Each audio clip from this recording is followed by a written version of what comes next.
Hello, everyone, and welcome to this episode of the Inforunners podcast. Long time no see, everyone. And today we're going to have a blast from the past and talk about the 600i now compared to our 600 reasons not to buy in the past. I'm Dasein was here. Down there we have... I'm Al. And over there... across from me. This is Hayes. So yeah, the original episode 600 Reasons was basically 600 reasons not to buy the 600i.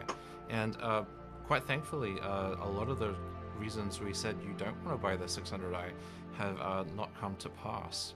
Although I would call it a couple of close calls. The original concept, obviously we asked, is this worth your money? It's an expensive concept, 400 and 435 depending which module you decide to get, the touring or the exploration module. But I think that the biggest and back then, and back then it wasn't worth it. It was minimal cargo, no snub, wasted space, crappy weapons, but it had speed and luxury. Don't forget luxury. And the luxury tax. And that's one of my big pet peeves personally is CIG's definition of luxury. What does that give us in game? Like absolutely nothing. And that's a friend in our org called Fractal, and he basically said, if people haven't figured out what CIG's intention of luxury and what it is and what it brings to the game is, if they don't get it, then they probably never will. It's sort of the idea that CIG put this emphasis on luxury as a gameplay element, but reality is lots of wasted big open spaces with lots of crap in it probably doesn't amount to much. But with the 600i, as it is now, maybe that's not all that there is to it. Maybe it's actually a halfway decent ship. And so it actually is a great daily driver now, and we'll be talking about that. Well, moving into the PTU, or should I say even after the concept sale, they extended this to a 90-meter ship, and it changed a lot of what it was. Indeed. Well, you consider before it was, roughly the size, roughly the same size in the Connie. It had we complained about the cargo space. It only has such a small amount, and it's got to do that instead of the rover. But I was actually thinking just earlier, and it was just exactly comparable to a Connie. A Connie Aquila has great cargo space, but if you want the cargo space, you actually can't take your Ursa rover because your Ursa rover fills up your whole cargo. Almost. And so this thing actually had a comparable cargo space to the Connie. It just, because it had such open wide spaces, whereas the Connie doesn't really have that, it felt like an absolute waste. As I've said, and it didn't have the snub. And that's a big thing for looking around, exploring. I mean, there's all sorts of purposes of that, and that's another big issue. I don't think it's that big of an issue. I mean, like, in ATV, long before the 600i came to the PTU, they talked about it now has independent cargo from the rover bay, and that's a huge plus. Yeah. Because, they actually said if you didn't decide to take a rover with you, you would have that 40 SCU cargo plus the rover bay, which actually puts it ahead of the Constellation series, the Aquila. That's right. It actually put it 40 SCU above what an Aquila would be. Assume that your rover is going to be the same size as an Ursa, roughly, give or take a bit. Yeah, I think that's going to be more generous in space. It's actually got way more clearance than a Constellation, right? Well, that goes...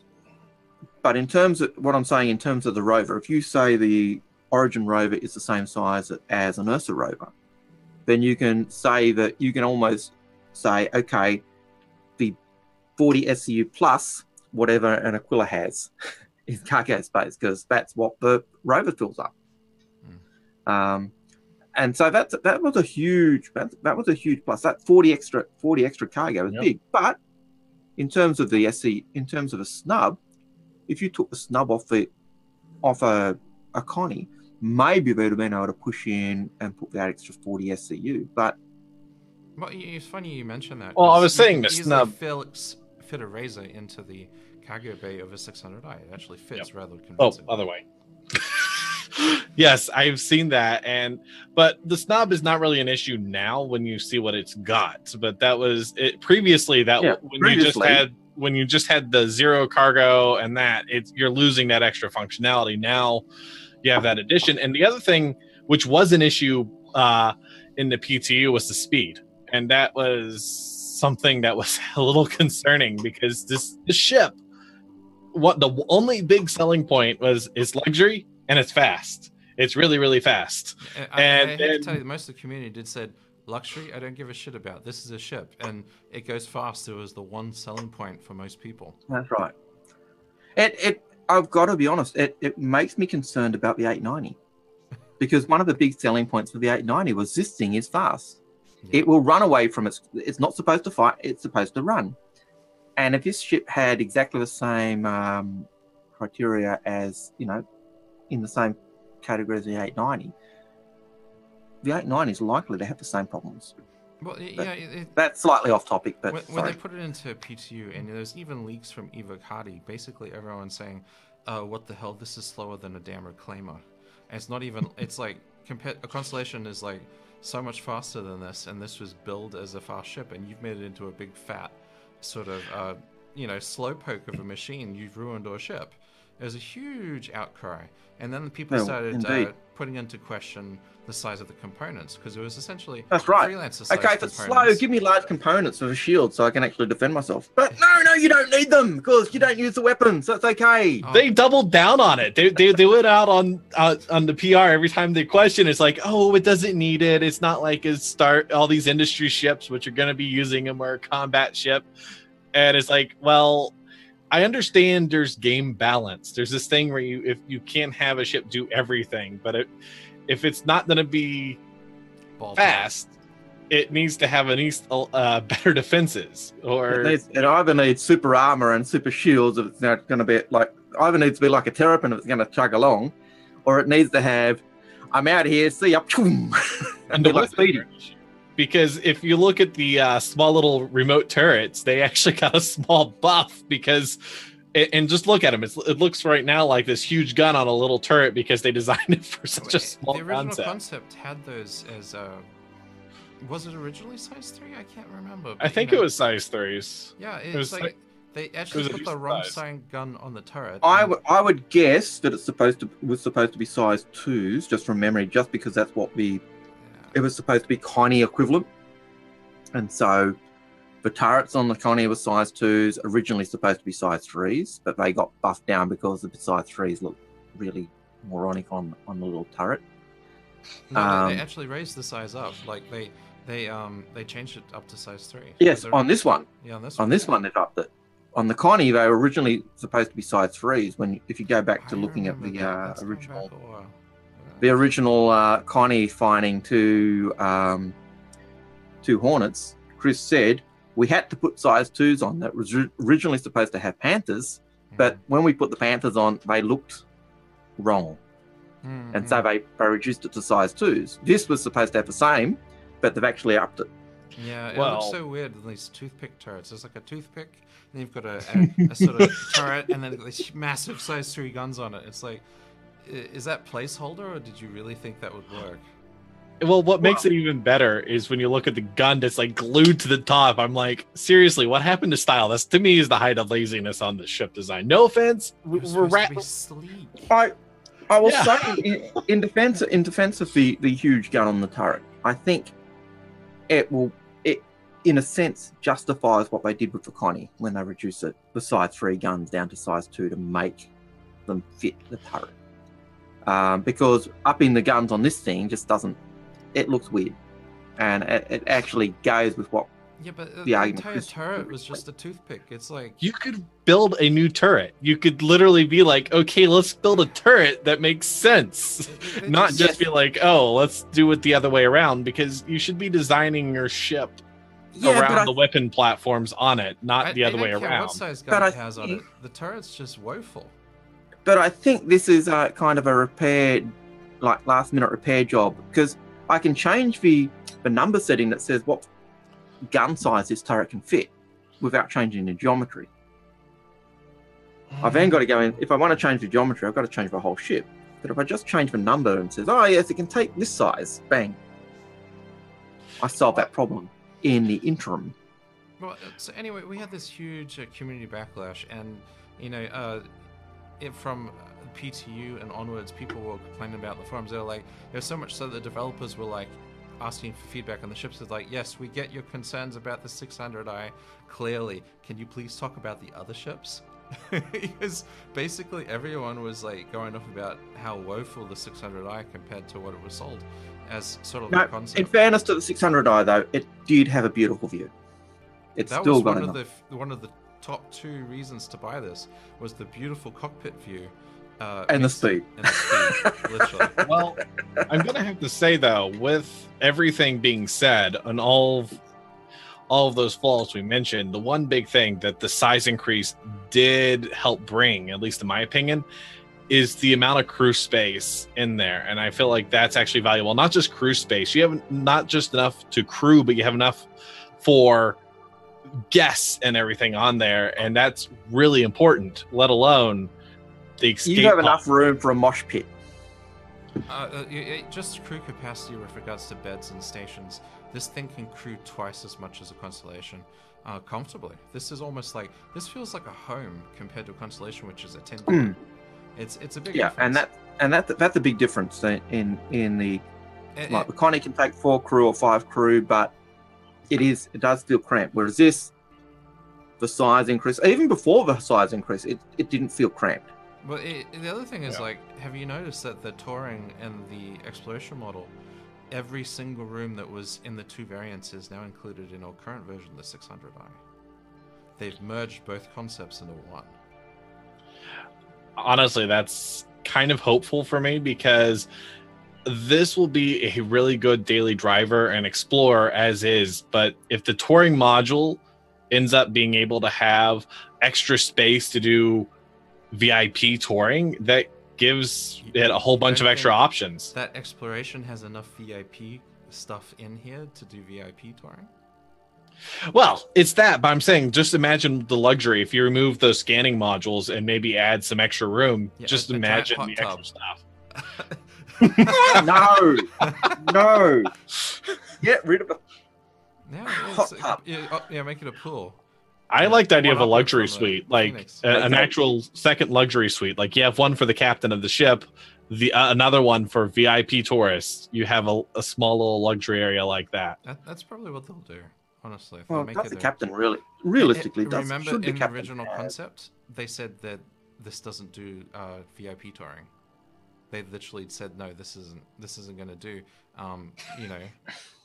take visitors out and have missions. And they said this. They literally dumbed this down, and during all the Q&As they said, no, I can't do this. Do you remember that? Yes.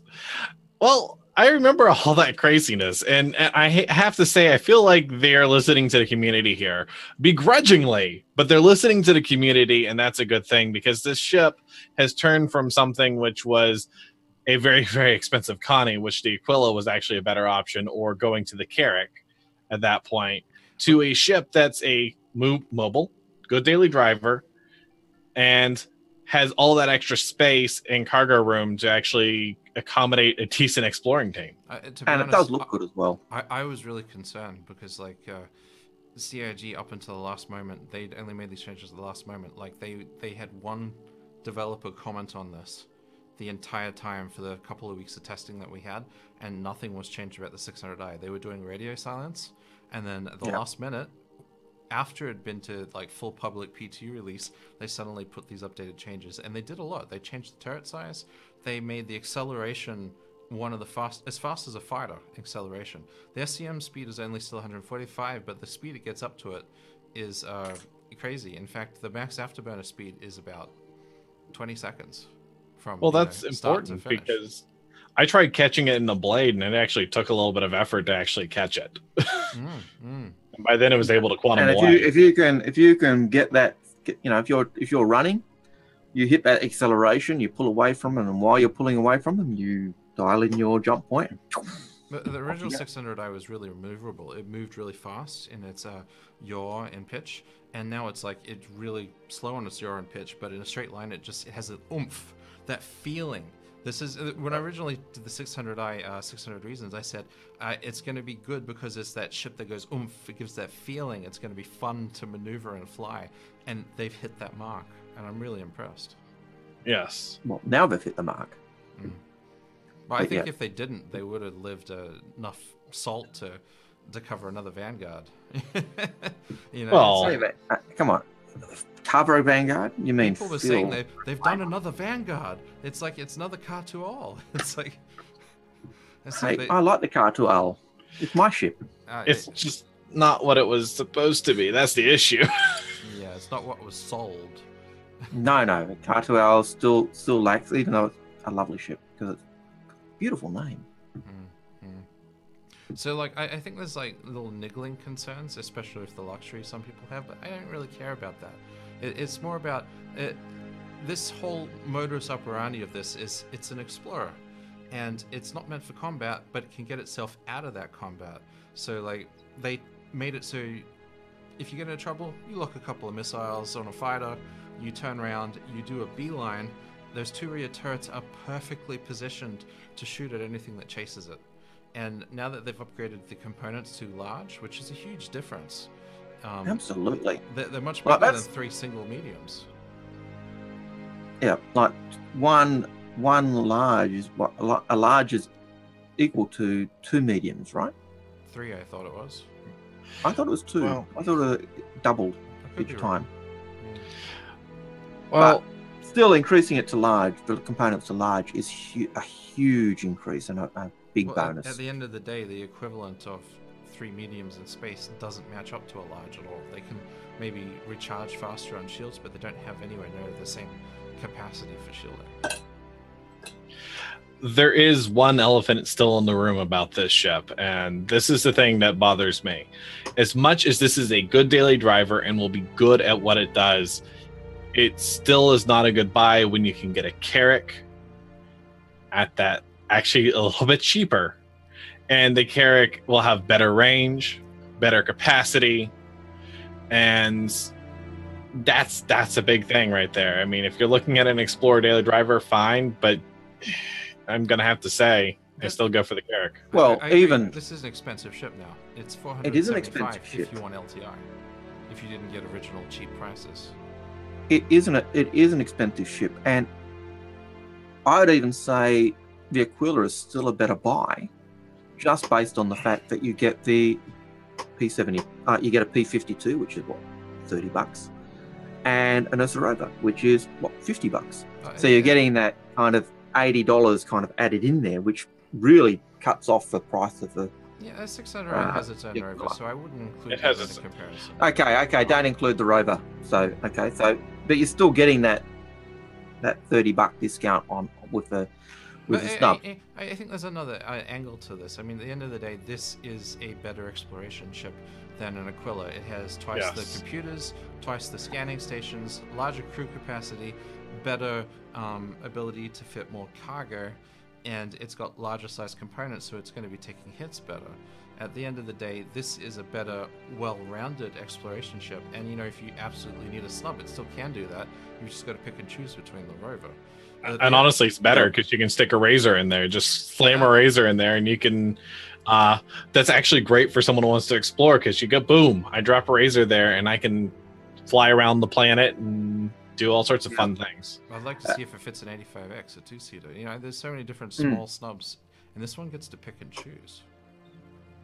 It would be nice if this could take an 85X. Like, I don't know. I would like to see. I would ideally like to see all of the big Origin ships that are supposedly luxury be able to take that 85X snub.